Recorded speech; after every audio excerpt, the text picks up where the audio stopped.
Okay, coming to structure of proteins. Yes, structure of protein లో చూసినట్టయితే మనం ఇందాక మామూలుగా డిఎన్ఏ ఆర్ఎన్ఏ గురించి చెప్పుకునేటప్పుడు ఆర్ఎన్ఏ అనేటువంటిది ప్రోటీన్ కాన్స్టిట్యూషన్ లో పాల్గొంటుంది చెప్పాం కదా. రైబోజోమ్ దగ్గర ప్రోటీన్ ఎట్లా ఏర్పడుతుందో చూసాము. ప్రైమరీ స్ట్రక్చర్ మామూలుగా ప్రోటీన్ చూసినట్టయితే ఇది కేటగరైజ్ చేయవచ్చు. ప్రైమరీ స్ట్రక్చర్, సో ఇది లైన్ లైక్ స్ట్రక్చర్, ఒక పొడవైన రేఖాకారంగా ఉన్నటువంటి ప్రోటీన్ ఇది. ఇది first amino acid is left and the last amino acid right గా ఉంటుంది. First amino acid is also called as a N terminal end, okay, and the last amino acid is called as a C terminal end గా మనకు కనిపిస్తుంది. C terminal amino acid, okay. So కాబట్టి N terminal end అప్పుడు nitrogen ఇటువైపు ఉంటుంది, అటు తర్వాత ఇక్కడ అమైనో గ్రూప్ లాస్ట్ కనిపిస్తుంది. సి టర్మినల్ ఎండ్, ఎన్ టర్మినల్ ఎండ్ అనేది మనకి ఇక్కడ చూడవచ్చు. సిఓహెచ్ అనేది ఇక్కడ కనిపిస్తుంది, అక్కడ ఎన్ అనేది అక్కడ కనిపిస్తుంది, అట్లా చూడవచ్చు. Next coming to secondary structure, the right hand helicals are observed here. So ఇది సెకండరీ స్ట్రక్చర్. సో ఈ సెకండరీ స్ట్రక్చర్ అనేటువంటిది మార్పు చెందిన తర్వాత టెర్షరీ స్ట్రక్చర్ గా మారుతుంది. So tertiary structure is a hollow woollen ball like structure. So ఇది చాలా ఇంపార్టెంట్. ప్రోటీన్స్ లోపల మూడవ రకమైన ప్రోటీన్ ఏదైతే ఉందో, టెర్షరీ ప్రోటీన్ ఏదైతుందో తృతీయ ప్రోటీన్ అంటాం. ప్రాథమిక, ద్వితీయ, తృతీయ. సో తృతీయ ప్రోటీన్ అనేటువంటిది ఎంజైమ్స్ మారడానికి అవకాశం ఉంది. ఎంజైమ్స్ మారడానికి అవకాశము ఉండేటువంటి ప్రోటీన్ టెర్షరీ ప్రోటీన్. ఇంకొకటి చూసినట్టయితే క్వాటర్నరీ ప్రోటీన్, నాలుగవది. ఈ ప్రోటీన్ లో చూసినట్టయితే some proteins are an assembly together of more than one polypeptide or subunits. Adult human being యొక్క haemoglobin పరిశీలించినట్టయితే consisting of 4 subunits. The adult human hemoglobin consisting of 4 subunits. These are identical to each other. 2 subunits of alpha type and another 2 subunits are beta type. So they are come together and constitute the human hemoglobin. So కాబట్టి ఇక్కడ quaternary structure లోపల proteins అన్ని కూడా కొన్ని units గా divide అవుతాయి, కొన్ని sub units గా డివైడ్ అవుతాయి, ఒకటి కంటే ఎక్కువ డివైడ్ అయ్యి ఒకే రకమైనటువంటి రెండు ఇంకొక రకమైన రెండు కలిసి హిమోగ్లోబిన్ ఏర్పడినట్టుగా మనకు చూస్తున్నాం ఇక్కడ. అంటే హ్యూమన్ హిమోగ్లోబిన్ యొక్క స్ట్రక్చర్ లోపల 4 సబ్ యూనిట్స్ ఉంటాయి. అందులో 2 ఐడెంటికల్, ఇంకొక 2 ఐడెంటికల్ గా ఉంటాయి. ఈ 2 ఐడెంటికల్ ఉన్నటువంటి కలిసి మామూలుగా 2 ఆల్ఫా 2 బీటా 2 కలిసి హ్యూమన్ హిమోగ్లోబిన్ గా మారుతాయి. ఇది మనం గమనించాలి. ఇది ఎగ్జామినేషన్ లో అడుగుతూ ఉంటారు, కామన్ గా అడుగుతూ ఉంటారు. మామూలుగా ఐపీలో అడగారు, కానీ ఐపీలో డిఫికల్ట్ గా ఫీల్ అవుతారు. కానీ నీట్ కానీ ఎంసెట్ లో అయితే మాత్రం ఇది ఎలా, ఏ ప్రోటీన్ నుంచి హిమోగ్లోబిన్ ఏర్పడుతుంది అని అడుగుతూ ఉంటాడు. ఎన్ని యూనిట్స్ ఉంటాయి దీంట్లో అని అంటారు. అట్లా మనం చూడొచ్చు. సో ఈ యొక్క మీ లెసన్స్, మీ ఇచ్చినటువంటి లెసన్స్ ఏవైతే ఉన్నాయో ఈ lessons not only IP based but also EAMCET and NEET based గా పనికొస్తాయి మీకు. చాలా సార్లు వినండి. యూట్యూబ్ లో కానీ మీరు చూసినట్టయితే ఇదే క్లాసులు ఉన్నాయి. ఇంటర్మీడియట్ ఎడ్యుకేషన్ ద్వారా డిడి ఛానల్ ద్వారా అది ఆల్రెడీ ఇవ్వబడుతున్నాయి. వాటిని చూడండి, పదే పదే చూడండి, చూసి అవగాహన చేసుకోండి. నెక్స్ట్ ఎగ్జామినేషన్ కు ప్రిపేర్ కావడానికి ఇవి చాలా ఉపయోగపడతాయి. నెక్స్ట్ ఇది అసలైనటువంటి విషయం. ప్రతి ఎంసెట్ పేపర్ లో కానీ ప్రతి నీట్ పేపర్ లో కానీ ఈ క్వశ్చన్ కంపల్సరీగా అడుగుతాడు. That is nature of bond linking monomer in a protein. Okay, nature of bond linking monomers in the protein. సాధారణంగా nature of bond linking monomers, okay, అందులో ప్రోటీన్ కావచ్చు, లేదా పాలీసాకరైడ్స్ కావచ్చు, లేదా ఇంకా ఏమైనా న్యూక్లియోటైడ్స్ న్యూక్లిక్ యాసిడ్స్ కావచ్చు. సో ఇక్కడ మాత్రము nature of bond linking monomers, అందులో ఒకటి ప్రోటీన్. ప్రోటీన్ తీసుకుంటే పాలీపెప్టైడ్ ఇన్ ప్రోటీన్ అంటే amino acid linked by peptide bond. Peptide bond దేని మధ్య ఏర్పడుతుంది? COOH and NH2. ఇక సో కాబట్టి ప్రోటీన్ లో ఈ యొక్క మోనోమర్స్ అన్ని కలిసి పెద్ద అణువుగా మారడానికి ఆ లింక్ అనేటువంటి మోనోమర్స్ ఎలా ఉంటాయి, ఏ రకమైన బంధాన్ని ఏర్పరుస్తాయి, which bond is linked. Proteins లోపల CONH అమైనో గ్రూప్ ఏదైతే ఉందో తర్వాత కార్బాక్సిల్ గ్రూప్ మధ్య CONH గా ఏర్పడుతుంది. దానివల్ల ఏమవుతుందంటే పెప్టైడ్ బాండ్ అంటారు. So peptide bond is involve here in the protein as a linking bond. Next coming to polysaccharides. Polysaccharides లో ఉండేటువంటి బాండ్ ఏంటంటే ఒక గ్లూకోజ్ కు ఇంకో గ్లూకోజ్ కు, లేదా ఒక ఫ్రక్టోజ్ కు ఇంకొక ఫ్రక్టోజ్ కు, ఒక ఫ్రక్టోజ్ ఒక గ్లూకోజ్ కు మధ్యలో ఏర్పడేటువంటి బాండ్ ఏదో గ్లైకోసైడిక్ బాండ్ అంటారు. So glycosidic bond is a very very important to link the monomers. This bond is also formed by dehydration, and this bond formed between the two monomers of two carbons of the two glucose molecules or fructose molecules or glucose fructose molecules. కాబట్టి glycosidic bond అనేది ఈ పొడవైన chain ఏర్పడడానికి carbohydrate లో కనిపిస్తుంది. ప్రోటీన్ల లోపల peptide bond అనేది ముఖ్యంగా లింకింగ్ బాండ్ గా పనికొస్తుంది. Next coming to nucleic acids. So కేంద్రక ఆమ్లాల గురించి మాట్లాడడం ఆల్రెడీ చెప్పాను. కేంద్రక ఆమ్లాల లోపల ముఖ్యంగా 3 రకాల బంధాలు కనిపిస్తాయి. RNA అయితే double standard DNA, RNA DNA ఉంది, కానీ అందులో DNA డబుల్ స్టాండర్డ్ గా ఉంది, RNA సింగిల్ స్టాండర్డ్ గా ఉంది. అయితే మీకు ఒక డౌట్ రావచ్చు, అయితే డబుల్ స్టాండర్డ్ గా ఉన్నప్పుడేమో నిచ్చెన వంటి ఆకారం ఏర్పడుతుంది, సింగిల్ స్టాండర్డ్ అప్పుడు అవకాశం ఉండదు కదా అని. కానీ అప్పుడప్పుడు RNA ఇది ముడతలు పడినప్పుడు ఆ ముడత పడిన చోట ఒక నిచ్చెన వంటి ఆకారం ఏర్పడే అవకాశం ఉంది. కాబట్టి పార్షియల్ గా మనకు ఇక్కడ ఏం కనిపిస్తుంది అంటే అక్కడక్కడ నిచ్చెనలు కనిపిస్తాయి RNA లోపల. కాబట్టి any nucleic acid we can observe that 3 important bonds are present. అది RNA or DNA రెండిట్లో కూడా మనకు కొన్ని ముఖ్యమైన 3 బంధాలు ఉన్నాయి. ఆ ముఖ్యమైన బంధాలు ఏ అణువుల మధ్య ఏర్పడతాయి అని చూసినట్టయితే నెంబర్ 1 చూడండి, ఇక్కడ glycosidic bond formed actually between the sugar and nitrogen base. Glycosidic bond formed between sugar and nitrogen base. Sugar లో ఏ కార్బన్ దగ్గర? ఫస్ట్ కార్బన్ దగ్గర తర్వాత నైట్రోజన్ బేస్ మధ్య ఏర్పడే బంధాన్ని గ్లైకోసైడిక్ బాండ్ అంటారు. ఓకే, బాగానే ఉంది. Next coming to phosphoester bond.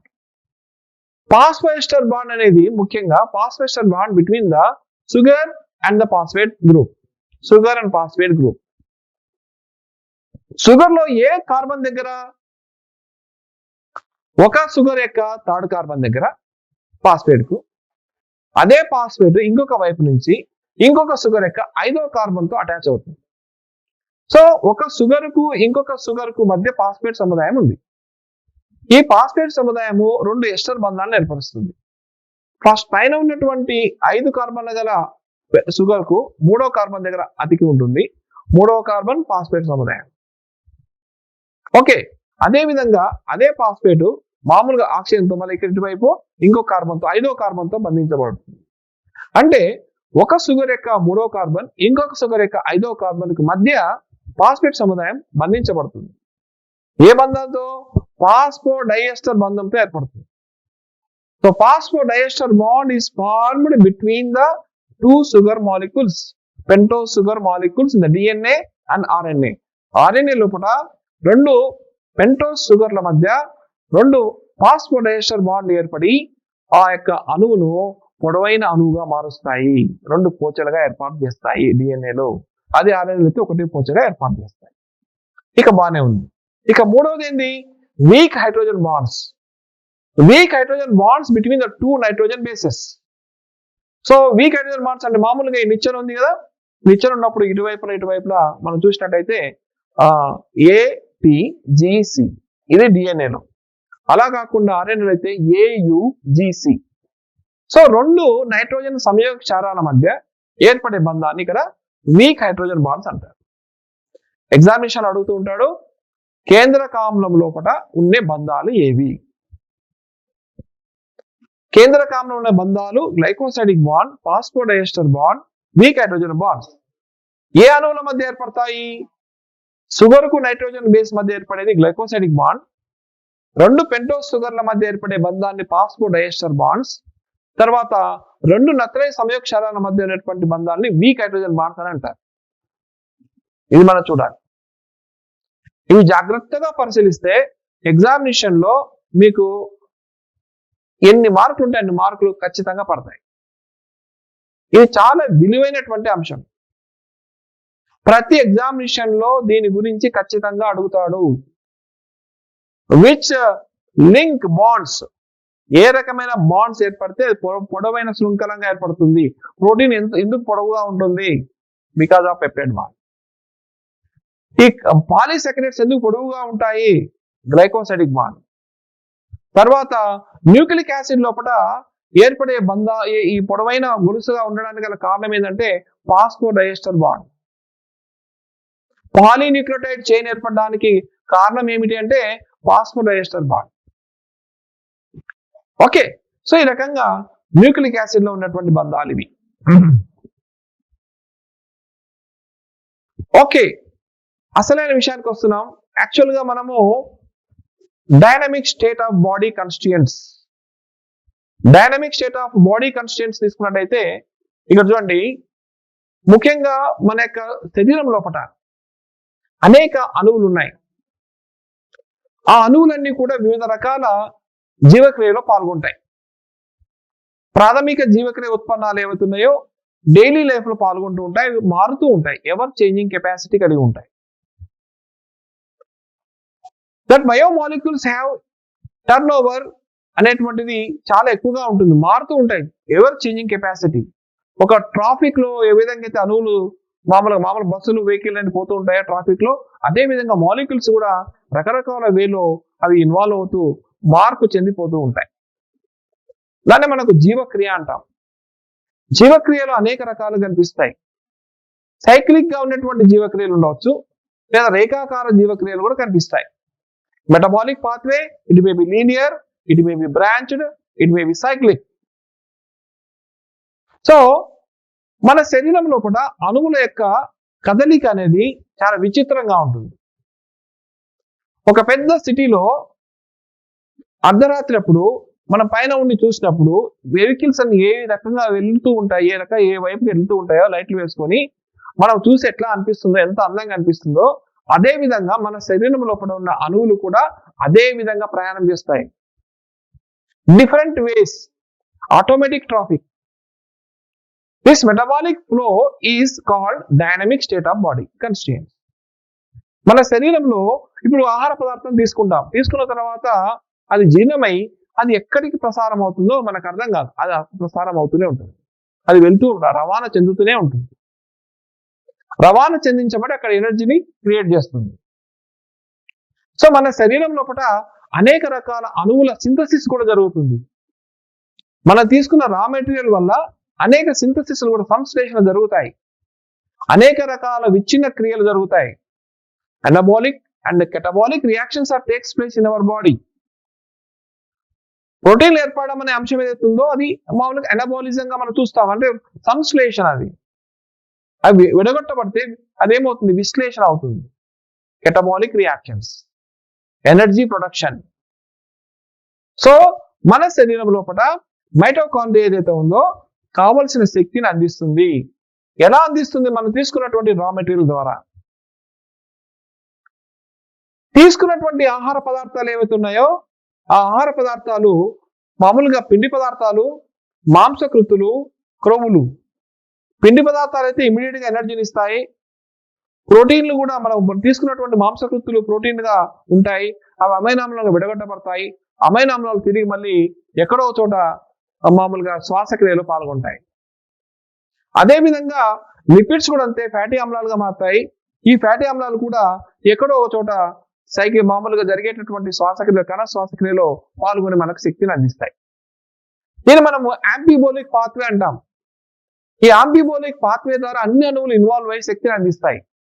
ఆ శక్తిని అందించేటటువంటి అంశాలు ఏదైతే ఉన్నాయో ఇవన్నీ కూడా బాడీకి మన కదలికని కలగజేస్తాయి.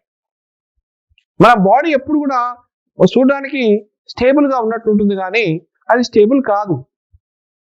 బయటికి మాత్రమే స్టేబుల్ కానీ మాకు కనిపిస్తుంది, కానీ లోపల మాత్రం స్టెబిలిటీ లేదు, అది ఈక్విలిబ్రియం కాలేదు. ఈక్విలిబ్రియం ఎప్పుడైతుంది? పైకి పోయినప్పుడే అవుతుంది. అంటే మన యొక్క జీవి యొక్క కదలిక ఆగిపోయినప్పుడు సమతా స్థితి వస్తుంది. అంతవరకు సమతా స్థితి ఈ శరీరంలో రాదు. ముఖ్యంగా మన శరీరం లోపల జీవక్రియలు నడిపించేటటువంటి పదార్థాలు ఏమంటే ఎంజైమ్స్. Enzymes proteins. దాదాపుగా అన్ని ఎంజైమ్స్ అన్ని ప్రోటీన్స్ గా ఉన్నాయి. కొన్ని ఎంజైమ్స్ మాత్రం న్యూక్లిక్ యాసిడ్ నుంచి ఏర్పడతాయి. అది ఆల్రెడీ మీకు చెప్పడం జరిగింది.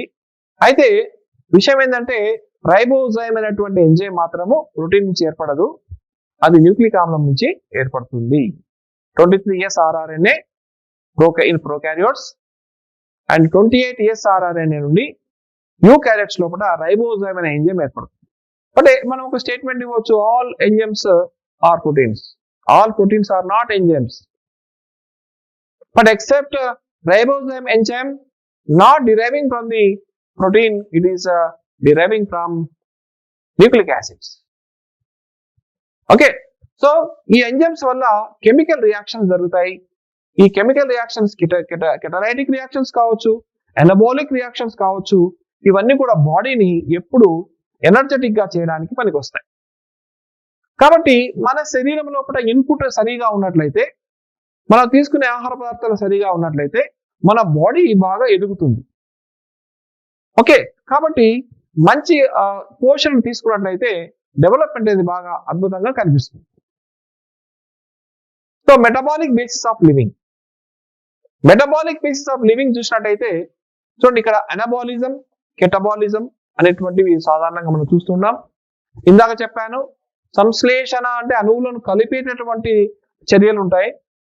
తర్వాత అణువులను విడగొట్టే అంశాలు కూడా ఉంటాయి. ఈ రెండు మనం ఇక్కడ మెటబాలిజం లోకి వస్తాయి. Anabolism and catabolism comes together and treated as a metabolism. జీవక్రియలు లోపల నిర్మాణ క్రియ, విచ్ఛిన్న క్రియలు కలిస్తే జీవక్రియలు ఏర్పడతాయి. ఇందులో కొన్ని యాక్టివ్ ప్రాసెస్ ఉన్నాయి, కొన్ని ప్యాసివ్ ప్రాసెస్ లో జరగవచ్చు. యాక్టివ్ ప్రాసెస్ అన్నప్పుడు ఇవి శక్తిని ఉపయోగించుకొని జరిగే చర్యలు. కొన్ని మాత్రం ప్యాసివ్ ప్రాసెస్ లో ఉంటాయి, శక్తిని ఎటువంటి వినియోగించకుండా జరుగుతాయి. సో కాబట్టి అక్కడ ఏటీపీ ఎనర్జీ అవసరమవుతుంది.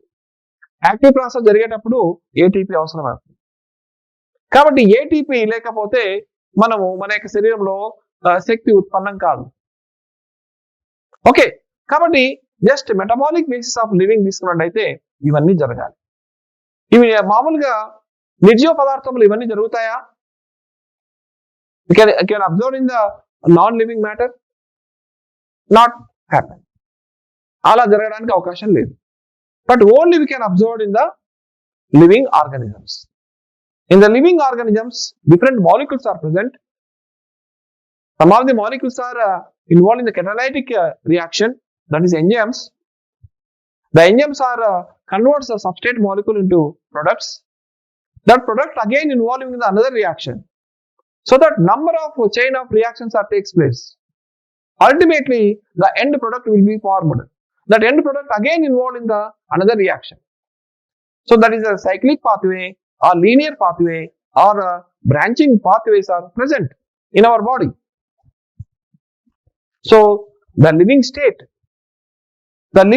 అనేటువంటిది ఎలా వస్తుంది అంటే because of metabolites,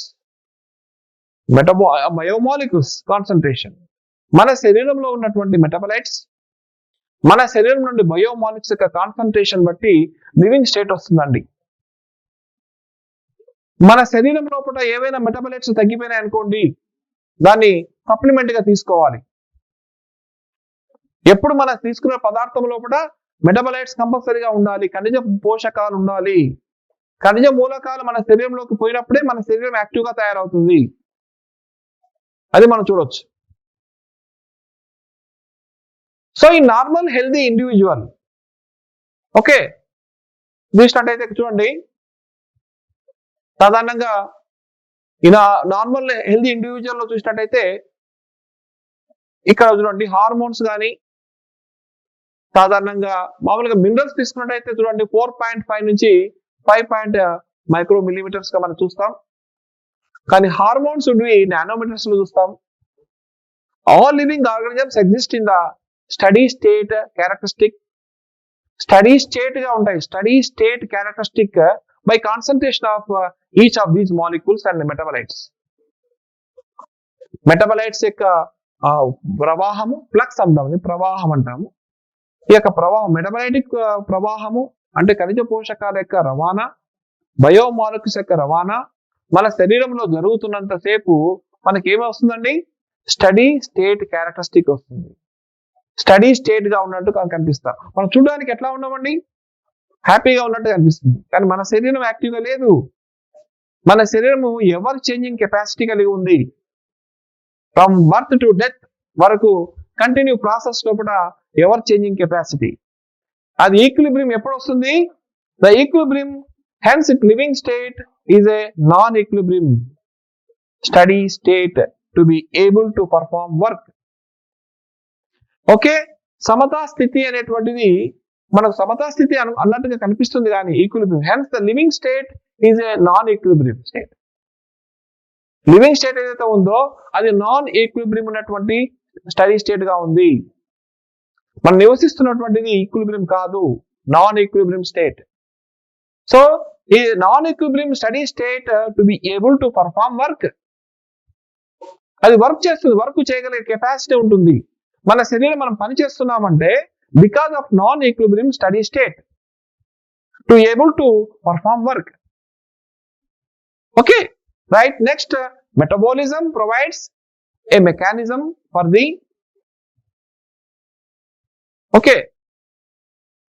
so the metabolism provides a mechanism in the form of anabolism or catabolism, utilizing of energy or without utilizing of energy.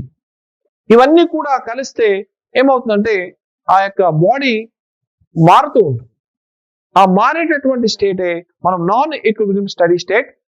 దానివల్ల మనం ఎప్పుడు నివసిస్తున్నట్టుగా కనిపిస్తున్నాం, కానీ అంతర్గతంగా మాత్రము మన యొక్క శరీరం లోపల ఈక్విలిబ్రియం ఉండదు.